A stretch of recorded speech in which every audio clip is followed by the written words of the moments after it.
sobre la obstrucción intestinal en pediatría, y siendo esto un tema muy amplio, pues he decidido abordarlo por modalidades. Entonces, el día de hoy haremos un repaso sobre las modalidades diagnósticas en la obstrucción intestinal en pediatría. Primero vamos a iniciar definiendo lo que es obstrucción intestinal.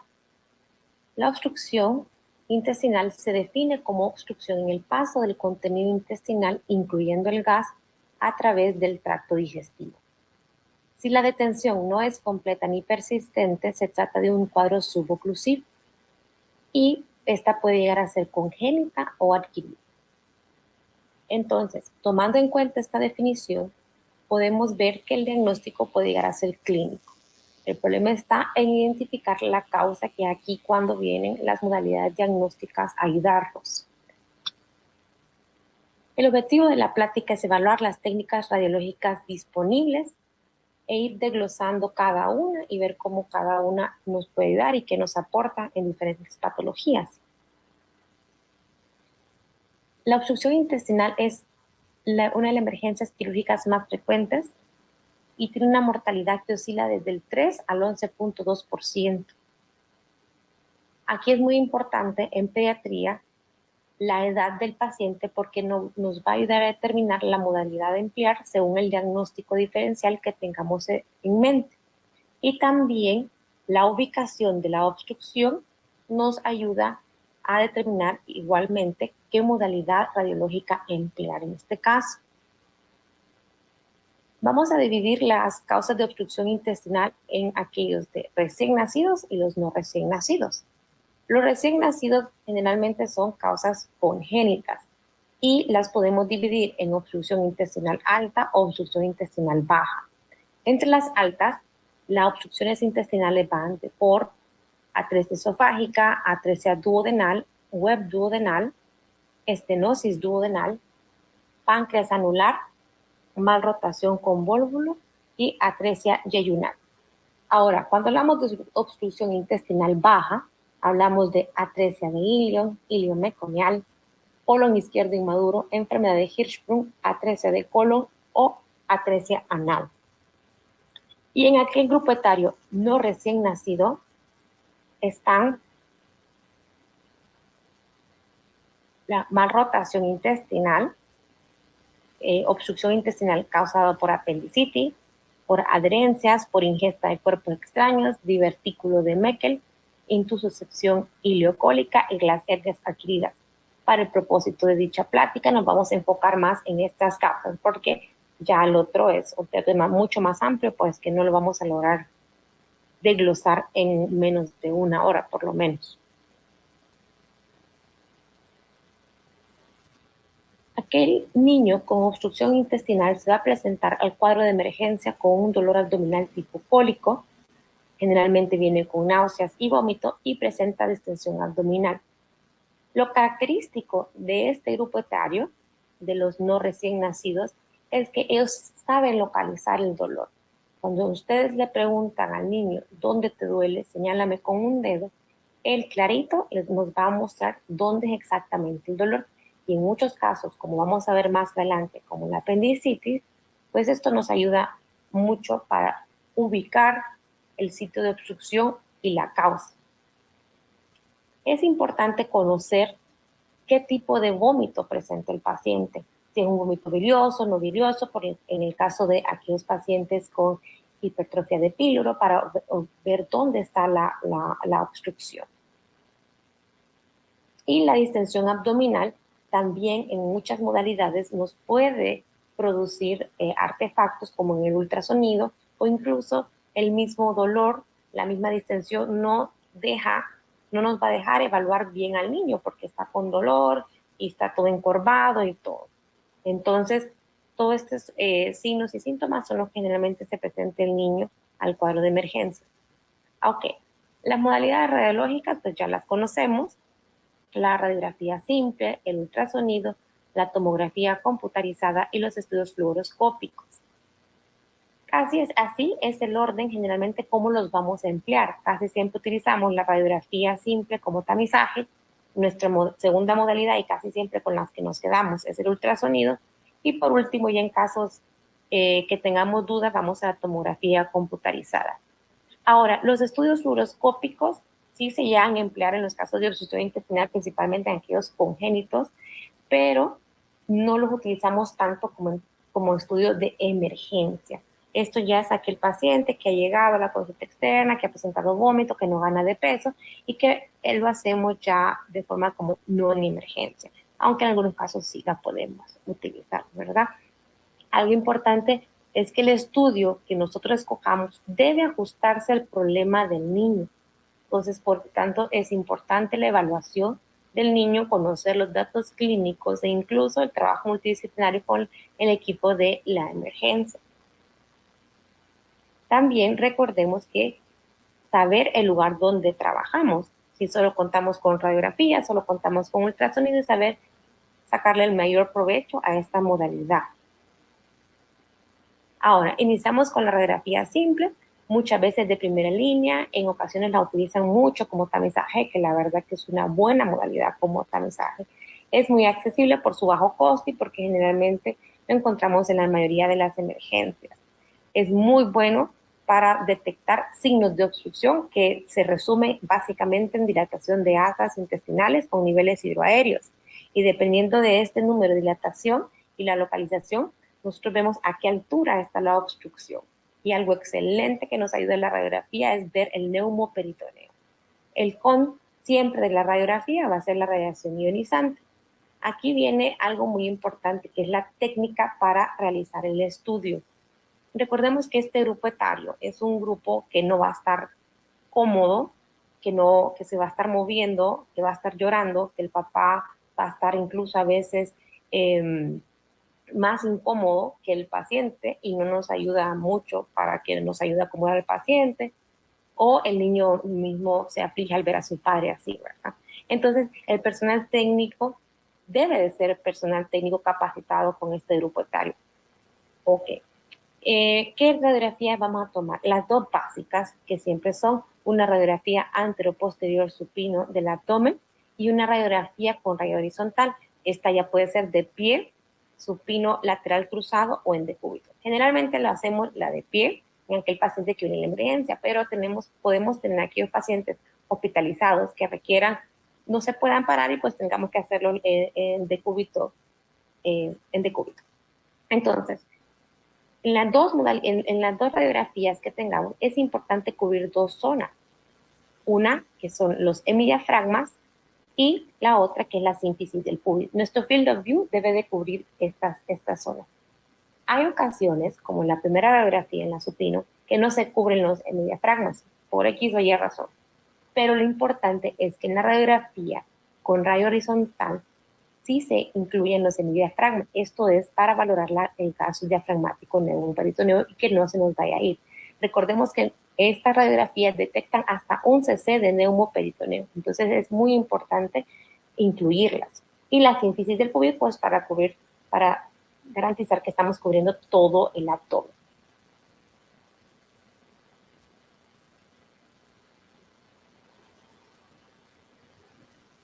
La radiografía simple, cuando presentan dilatación intestinal y en ocasiones cuando no hay dilatación intestinal, es muy buena para que nosotros podamos diferenciar entre estamos hablando de una obstrucción intestinal a nivel de intestino delgado o a nivel del colon. Esto es cuando las asas se pueden denotar por radiografía simple y la vamos a diferenciar. ¿Cómo? Bueno, recordemos que el colon tiene austrias y el intestino delgado válvulas coniventes. Las austrias se van a ver como unas bandas radiopacas, incompletas y gruesas a través del colon, como en la primera imagen.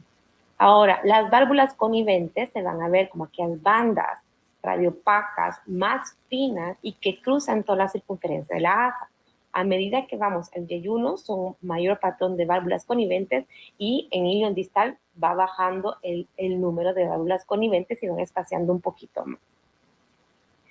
Los signos radiológicos muy importantes en la radiografía simple, cuando tenemos una obstrucción intestinal, es que vamos a ver una dilatación desproporcionada de una porción del intestino delgado en comparación con el intestino delgado más distal o el colon.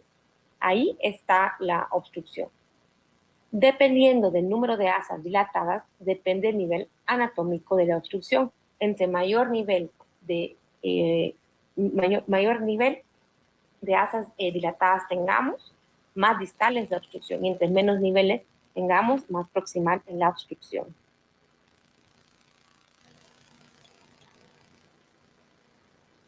¿Qué signos vamos a utilizar? Pues volviendo al ejemplo de las radiografías anteriores, primero, dilatación de las asas intestinales. Como señala la flecha, vemos una asa intestinal de intestino delgado, porque si vemos las válvulas coniventes son delgaditas, radiopacas y cruzan toda la circunferencia de la asa, miden más de 3 centímetros cuando estamos hablando de intestino delgado, más de 5 cuando estamos hablando de colon. Entonces vemos en el primer imagen dilatación de las asas de intestino. En la segunda imagen ya podemos observar con el paciente parado y con rayo horizontal podemos evaluar los niveles hidroaéreos. En este caso tenemos 3 niveles hidroaéreos y más distal ya no tenemos niveles hidroaéreos e incluso podemos ver un abdomen silencioso, ¿verdad? Con ausencia de gas. Entonces aquí podemos delimitar que la obstrucción intestinal es más proximal. ¿Ok? Como mencioné anteriormente, el neumoperitoneo es muy importante y en la radiografía se puede demostrar hasta con un CC y como tamizaje nos puede dar para ver qué tan complejo es el cuadro actual del paciente. Ya empezando con los casos, este es el caso de intususcepción y cómo nos ayuda la radiografía aquí. ¿Qué signos vamos a ver en intususcepción? Primero, el intestino lateralizado.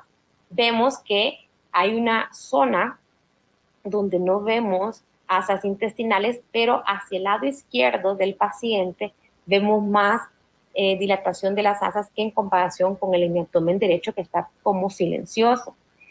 Se forma el signo de la media luna condicionado por una masa radiopaca que es la intususcepción, es la asa que está invaginada dentro de la asa que recibe. Entonces, estos 3 signos, que es el intestino lateralizado, el signo de la media luna y la masa que condiciona este signo, son característicos de la radiografía simple de la intususcepción y también buscar neumoperitoneo. En muchos casos, el ultrasonido pues, es una excelente modalidad para poder ver la intususcepción, pero la radiografía simple nos sirve como tamizaje para ver si este paciente tiene o no neumoperitoneo. Entonces, cuando se sospecha una intususcepción en un paciente, sí es importante primero pedir la radiografía, valorar esa radiografía, ¿hay neumoperitoneo sí o no? ¿Hay datos de intususcepción sí o no? Luego procedemos a realizar el ultrasonido y caracterizar otras cosas. En el caso cuando una obstrucción intestinal es causada por apendicitis, actualmente ya no se utiliza mucho la radiografía para diagnóstico de apendicitis, pero en un tiempo sí se utilizaba. El signo radiológico del apendicolito en menos del 15% de los pacientes lo vamos a encontrar, pero cuando se encuentra pues es un gran hallazgo y pues ayuda mucho a identificar pues el paciente. En este caso no tenía dilatación de las asas del intestino, pero sí se encontró un apendicolito, que fue la causa de la obstrucción intestinal. Ahora, la siguiente modalidad diagnóstica, el ultrasonido, pues como sabemos es no invasivo, no tiene radiación ionizante y es excelente en obstrucciones intestinales condicionadas por apendicitis aguda por su alta sensibilidad del 88% y especificidad del 94%, en la intususcepción ileocólica o con sensibilidad del 98 al 100% y especificidad del 88 al 100%, hernias abdominales o inguinales que también tienen una alta sensibilidad del 95% y especificidad del 86%. El problema es que es operador dependiente, pero con la práctica pues esto uno va mejorando. Y como dije anteriormente, algo muy, muy característico de este grupo etario, que al momento, por ejemplo, apendicitis aguda, uno le menciona al niño, muéstrame con un dedo exactamente dónde te duele, y ellos nos ayudan a localizar exactamente dónde está el apéndice. Unos tips de exploración que pues pueden servir mucho, siempre revisar por cuadrante. Generalmente revisamos pues hígado, riñones, páncreas, pero al terminar de finalizar los órganos sólidos, irnos por cuadrantes en busca de esa invaginación, en busca de ese apéndice, en busca de ese vólvulo, cualquiera de esos, ir por cuadrantes. Y es un orden que vamos a tener y así pues no se nos pueden ir muchas cosas. Mencioné anteriormente el sitio del dolor que refiere el paciente y en caso, uno de los signos que más nos va a ayudar es la búsqueda de líquido libre.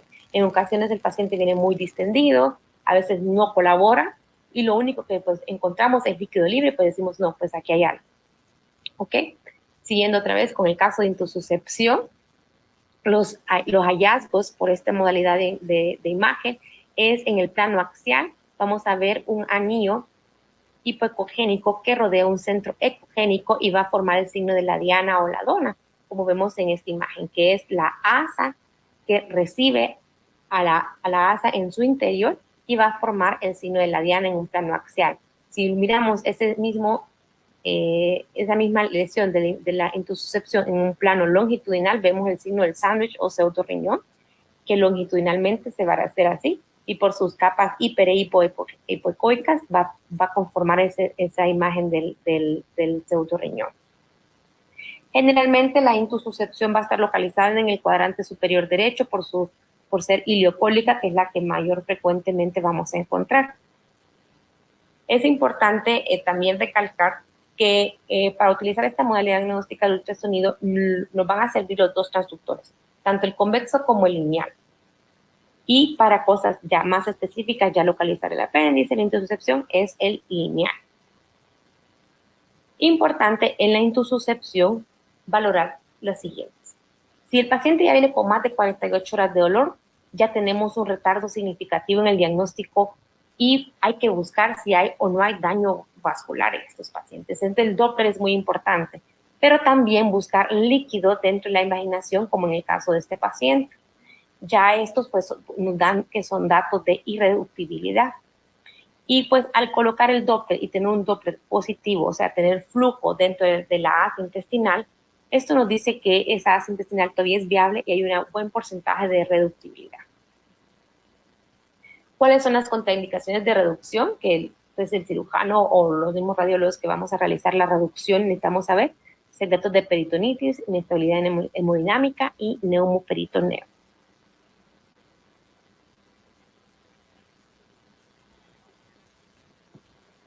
Otra causa de obstrucción intestinal y que el ultrasonido nos ayuda es la apendicitis aguda, pues que es un diagnóstico ya clásico por ultrasonido. Recordemos que vamos a buscar una asa tubular que generalmente se encuentra en fosa ilíaca derecha, tiene que medir más de 6 milímetros tienen un diámetro más de 6 milímetros, en algunos libros hasta mencionan hasta 7, porque a veces 6 es como limítrofe, como lo decimos. Entonces tiene que medir más de 6 milímetros, las paredes más de 3 milímetros y no ser colapsable al aplicar las maniobras de compresión. Las paredes no colapsan, están duras debido a la inflamación que presenta el paciente. Tiene una alta vascularidad al Doppler color y es una asa fija, que no va a tener peristalsis a diferencia del ilion terminal, que en ocasiones nos podemos confundir con eso. Y también la grasa adyacente está estriada.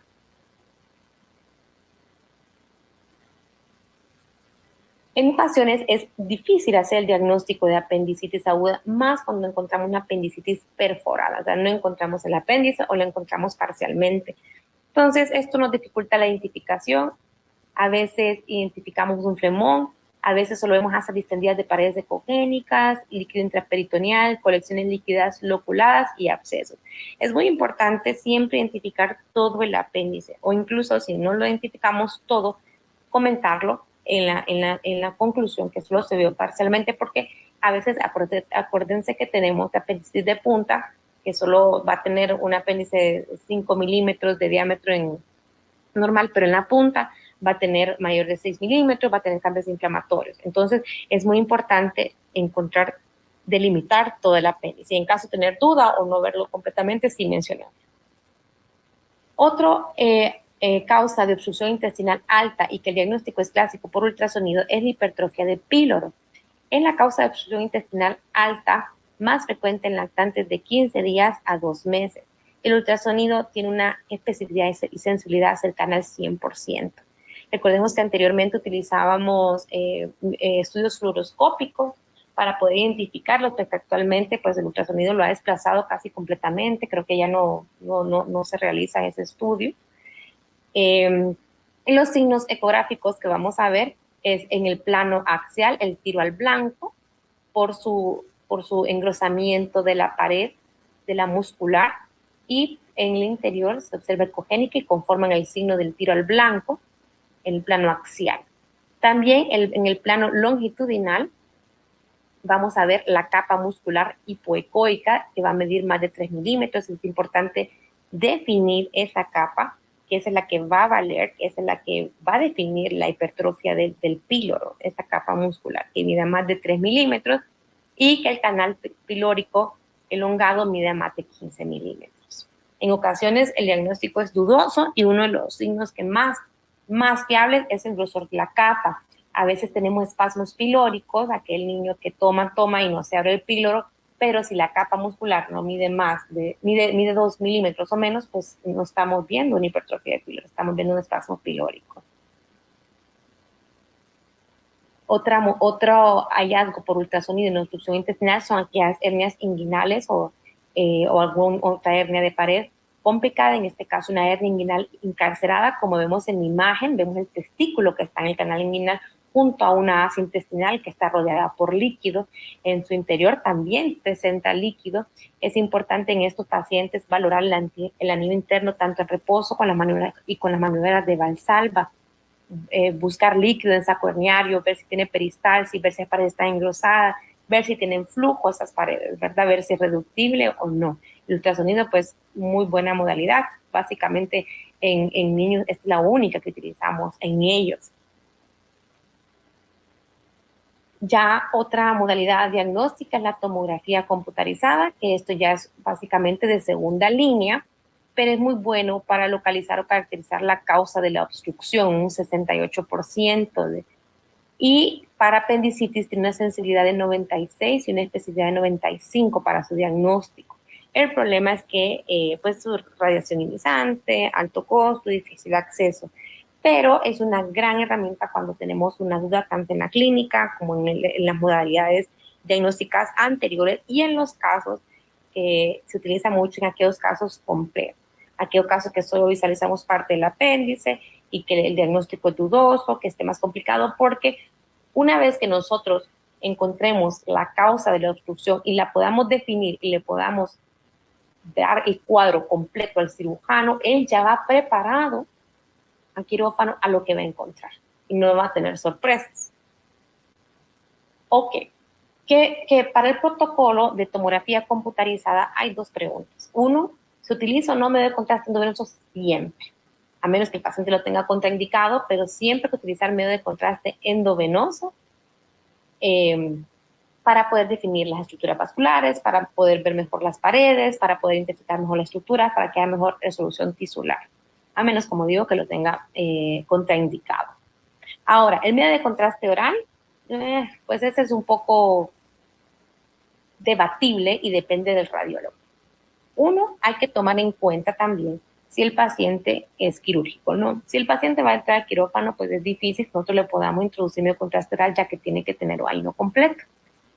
Pero sí es una gran herramienta diagnóstica el medio de contraste oral, más que todo el hidrosoluble, el positivo, ya que nos ayuda a definir muchas estructuras, porque uno nos ayuda a ver hasta dónde llega el paso del medio de contraste, nos ayuda a limitar más las estructuras dilatadas de las no dilatadas, zonas de transición. Entonces, es debatible, generalmente no se usa en emergencia, a menos que tenga aquel caso de aquel paciente dudoso, que tenga más días y que no sepamos más o menos cómo va el cuadro, pues se puede utilizar. Pero eso ya también es debatible y dependiendo del radiólogo que va a hacer el diagnóstico. ¿Que le va a hacer daño? No, pero hay que valorar algunos factores. Va a entrar a quirófano ya, si es una suboclusión, el contraste oral hidrosoluble le puede ayudar y eso.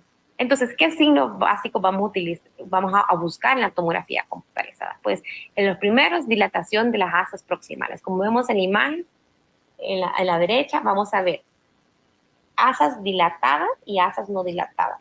Entonces, en las asas dilatadas proximales y vamos a lograr ubicar dónde está esa zona de transición.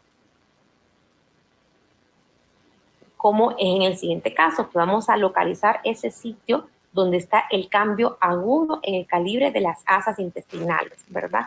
Vamos a lograr identificar dónde es exactamente la obstrucción, ya sea por adherencias o ya sea por otros hallazgos. En este caso, pues son adherencias y vemos asas dilatadas y justo donde están mostrando las flechas amarillas es la zona de transición. Vemos un cambio abrupto del calibre, que es el sitio. Aquí la causa fueron adherencias.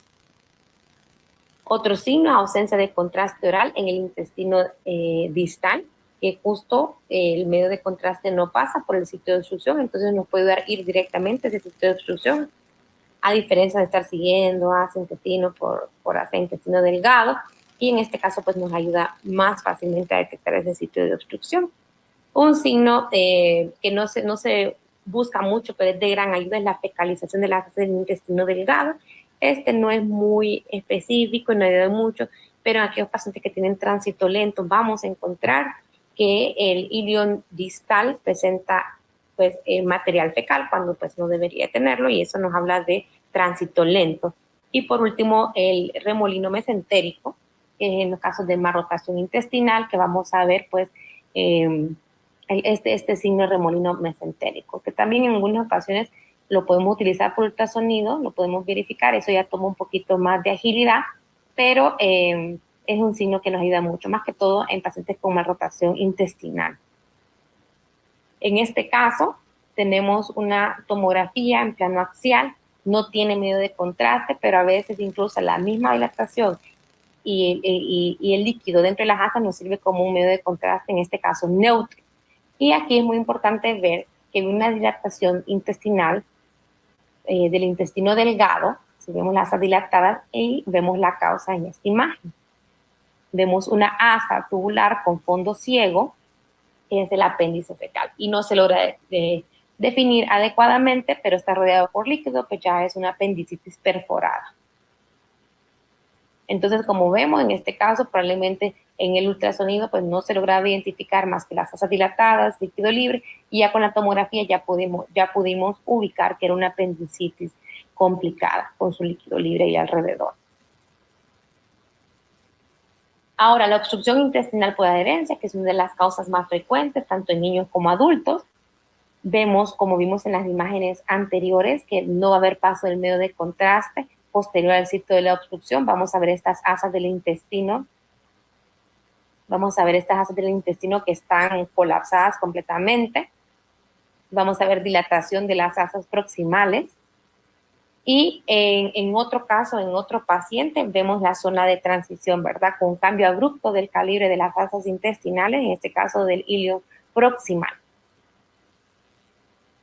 Ahora, como decía al principio, cuando hablamos de la tomografía, que en ocasiones vamos a ver la causa de la obstrucción intestinal que no es muy clara, tanto en radiografía como ultrasonido, como en este caso. Tenemos un paciente con intususcepción y si vemos en el interior de la intususcepción, la causa fue una apendicitis. Entonces, aquí podemos ver que podemos identificar el apéndice dentro de la intususcepción y ya pues el cirujano ya va con un panorama más amplio de qué es lo que va a encontrar dentro de la intususcepción y la causa de la invaginación. Ahora, los estudios fluoroscópicos, como dije en un inicio, no los utilizamos en emergencia muy frecuentemente, aunque sí se pueden utilizar. Su uso es mayor en recién nacidos, en busca de malrotación, vólvulos, estenosis duodenales, atresias y webs. La serie esófago-gastroduodenal lo utilizamos en obstrucciones intestinales altas y el colon por enema lo utilizamos para determinar la causa y ubicación de obstrucción intestinal baja. El problema de los estudios fluoroscópicos es la radiación ionizante, es operador dependiente y pues no lo tenemos muy accesibles en las emergencias. También pues el del operador dependiente creo que aquí es mucho más importante que en el ultrasonido, ya que alguien que no esté muy familiarizado con estudios fluoroscópicos pues le va a dar más radiación ionizante al paciente de lo debido, ¿verdad? Entonces, esto es muy importante que sea un radiólogo o un técnico en el caso que tenga mucha experiencia con estos pacientes. Recordemos que al igual que el ultrasonido, estos pacientes pues se mueven, no quieren tomar el medio de contraste y pues a veces distinguir el sitio exacto de la patología pues es un poquito difícil. Entonces, sí requiere incluso más experiencia que en ultrasonido. Ya para finalizar, pues en estos casos de web duodenal, que es uno de los casos de obstrucción intestinal alta en recién nacido, vemos a aquel niño que empieza con distensión abdominal, con vómitos biliosos. En la radiografía simple vemos el signo de la doble burbuja. Y cuando ya introducimos el medio de contraste, vamos a ver un defecto de llenado lineal que generalmente está en la segunda porción del duodeno. Y puede haber paso del medio de contraste por el tipo de web que puede ser fenestrada, no fenestrada, y hay un leve paso del medio de contraste, o sea, no hay una obstrucción completa. Y pues ahí donde muestra la imagen radiolúcida, en la segunda porción del duodeno está localizada el web duodenal. Y otra patología que el estudio fluoroscópico nos ayuda mucho es en la malrotación intestinal. En estos pacientes, pues utilizamos medio de contraste positivo y por medio de la fluoroscopía están valorando desde que en estos pacientes es importante no darles mucho medio de contraste.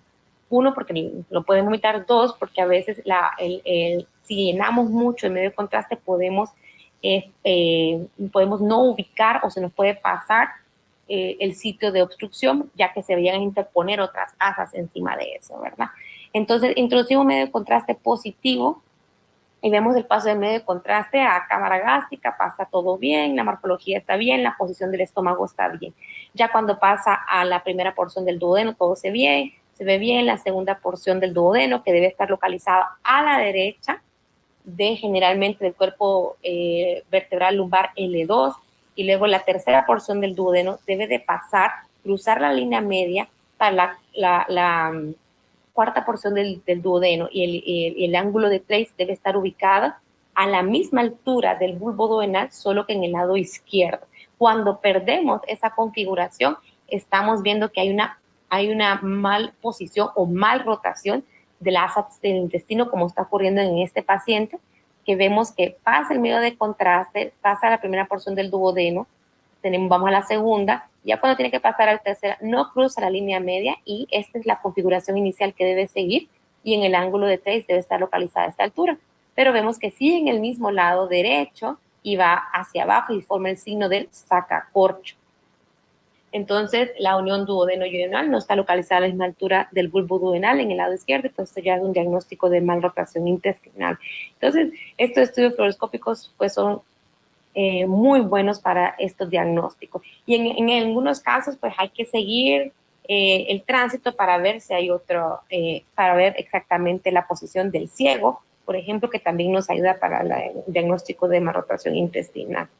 ¿Ok? Y ya, pues para finalizar las conclusiones, que hay que utilizar el método diagnóstico que más se acondicione a las necesidades del paciente en el centro de atención donde estemos. El ultrasonido es el método más utilizado en pediatría por su baja radiación y alta resolución en el grupo etario. La tomografía es excelente por su resolución espacial, sin embargo, siempre estará la desventaja de la radiación ionizante. Y la radiografía simple tiene baja especificidad y sensibilidad, sin embargo, es una gran herramienta para realizar el tamizaje.